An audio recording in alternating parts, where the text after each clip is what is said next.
vầng trăng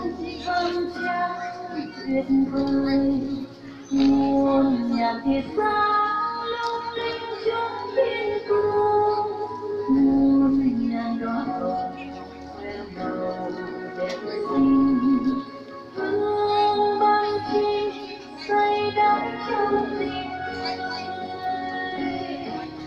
Maria Trinh vương bên yêu mẹ ơi, con say sưa tình đàng thương trong lòng. Maria Trinh vương bên yêu lòng con, xin giơ tay ban hồng ơn tràn đầy. Trên đôi môi mềm e ấm con nguyện cầu, xin mẹ chở che lòng con sợ lâu khi buồn buông em không có mẹ vui an, như một vầng trăng tuyệt vời, muôn ngàn tia sáng lung linh trong thiên cung, muôn ngàn đóa hồng khoe màu đẹp xinh, hương bao chim say đắm trong tình người. Maria Trinh vương bên yêu mẹ ơi, con say sưa cùng đàn thương trong lòng. Maria Trinh vương bên yêu lòng con, xin giơ tay ban hồng ơn tràn đầy.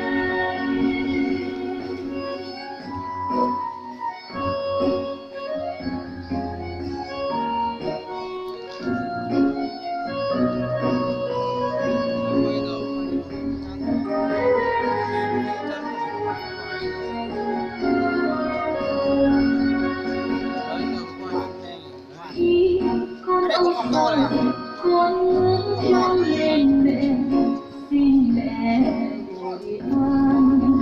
Từ nay về sau trên đường đời nguy hiểm sẽ luôn có mẹ chở che, như một vầng trăng tuyệt vời, muôn ngàn tia sáng lung linh trong thiên cung, muôn ngàn đóa hồng khoe màu đẹp xinh, hương băng trinh say đắm trong tình người.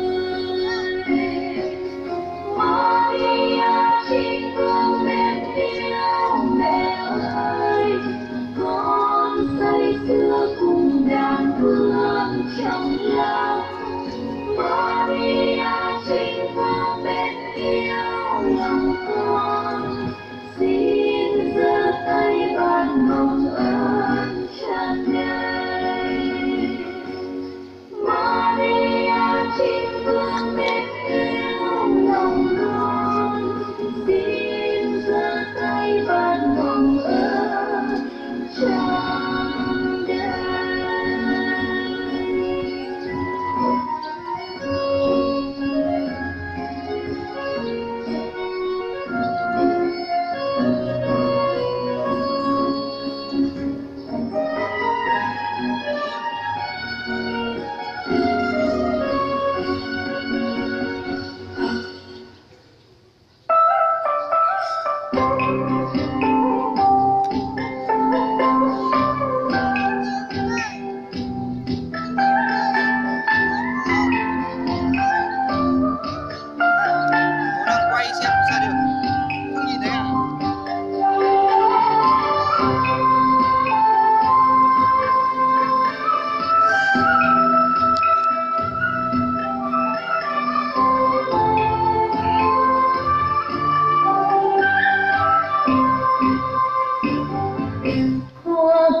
Đẹp xinh chinh tay lại ngắm cho trần gian, trang điểm bầu trời vầng dương chiếu cả ngày,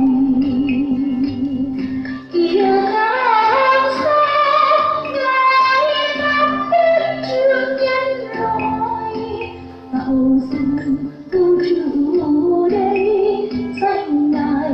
sáng ngời ngàn thu.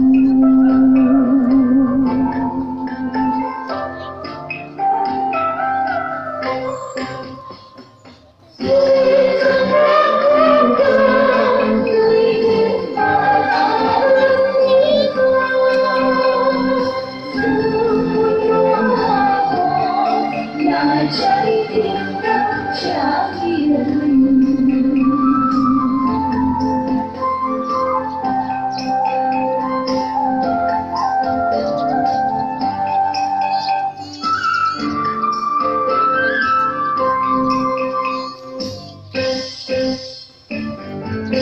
Sinh xuống trần gian cho làm người vừa thu trường tóm cho kẻ khổ sâu từ nay hết rõ đầy mà hứa vui tràn ngát phúc ân cao vời cười hay nhớ tươi kim ca chúc tụng mọi người.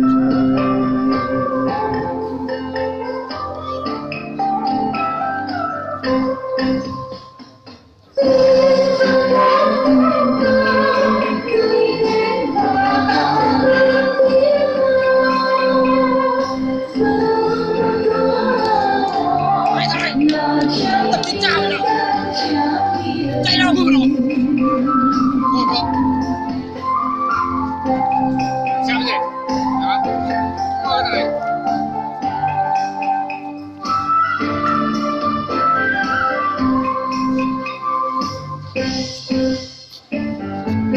Đây lửa tình yêu đến chân lòng trên gian hội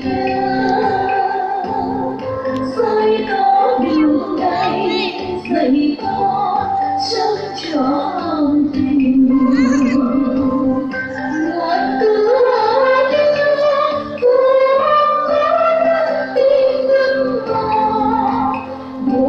đời con chờ đến chim nhân khóc mèo yêu xa.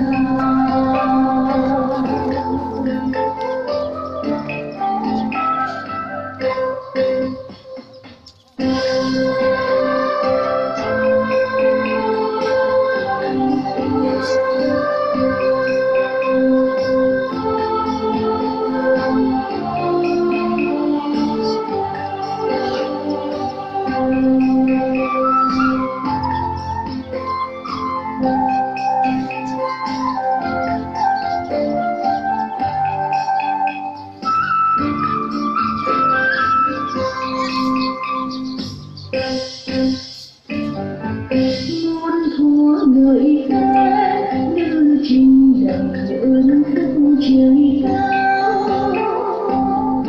như cửa đền vàng mở ra đón mọi người mà là chim đang quay trời hồ phù cho đoàn cầu ngày đêm.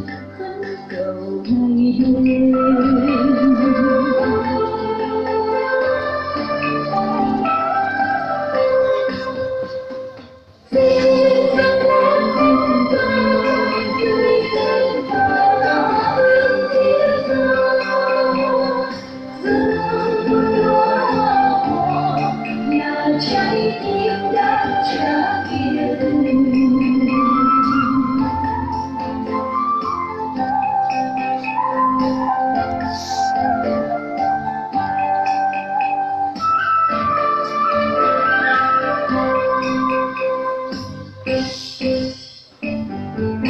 Vinh hiến trời cao cho chào tặng muôn đời sau nơi có hồng ân tình yêu chưa gửi lòng cài hoa ca nhạc trước tan chào tân tình cầu đầu cho đoàn con giữa nơi thế trần tôi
muốn hoa sinh con hát dâng mẹ. Mùa hoa về rồi muôn hương thơm bay trước nhan mẹ. Hoa hồng rực rỡ bao ý thơ, hoa vàng nhẹ rung dưới ánh trăng, nghe hồn chào dâng chim chan bao nhiêu ân tình. Ave Maria, tình tiếng màu hoa. Ave Maria, tình tiếng màu hoa. Mùa hoa về rồi muôn hoa sinh con hát dâng mẹ. Mùa hoa về rồi muôn hương thơm bay trước nhan mẹ. Hoa huệ hoa nắng tình ân ương, hoa đồng thảo dân con sáng hương, nhìn đẹp tình yêu tình ca xin dâng lên mẹ. Ave Maria, tình tiếng màu hoa. Ave Maria, tình tiếng màu hoa.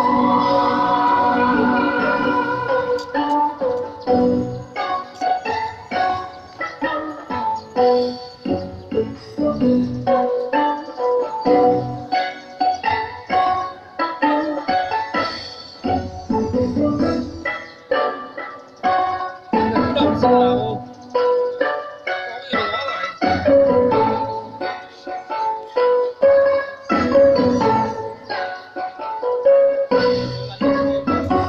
Mùa hoa về rồi muôn hoa sinh con hãy dâng mẹ. Mùa hoa về rồi muôn hương thơm bay trước nhan mẹ. Hoa nạ màu xanh bao mênh thương, hoa từ trời ban cho thế nhân. Ôi đẹp làm sao sáng hương thiên thanh diệu vời. Ave Maria, tình tiếng màu hoa. Ave Maria, tình tiếng màu hoa. Ave Maria, tình tiếng màu hoa. Ave Maria, tình tiếng màu hoa.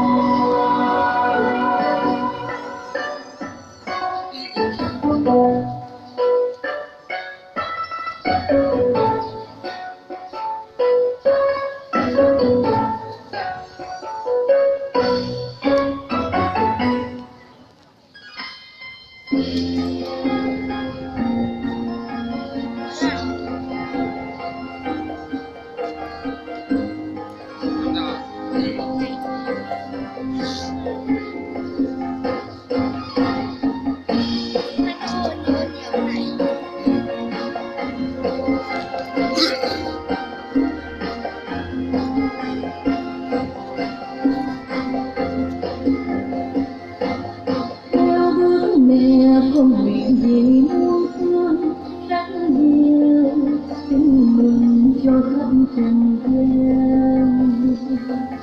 Ôi những lời Chúa dạy thật thấm sâu ngày đêm, mẹ luôn ngắm ngủ trong lòng, mẹ luôn ngắm nghĩ không ngừng niệm lời Chúa đi suốt cuộc đời.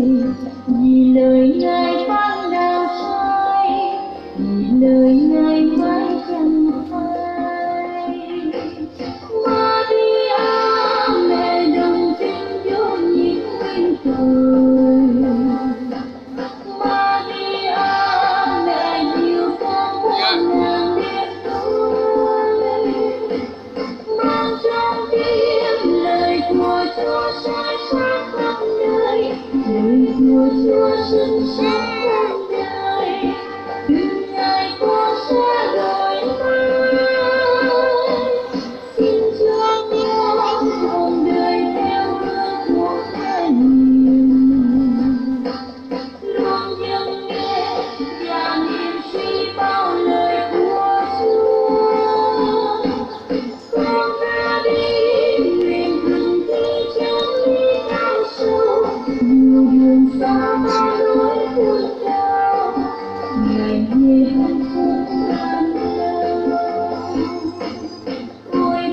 lòng của mẹ Maria thiết tha trải rộng như sông biển xa. Con nhớ lại câu chuyện tiên ca ta là khi mẹ xin Chúa làm em là dù như suối chảy chen qua cho ngài đang tươi luôn mãi thiên trường những lời Chúa đã truyền ban và rồi như hoa sương.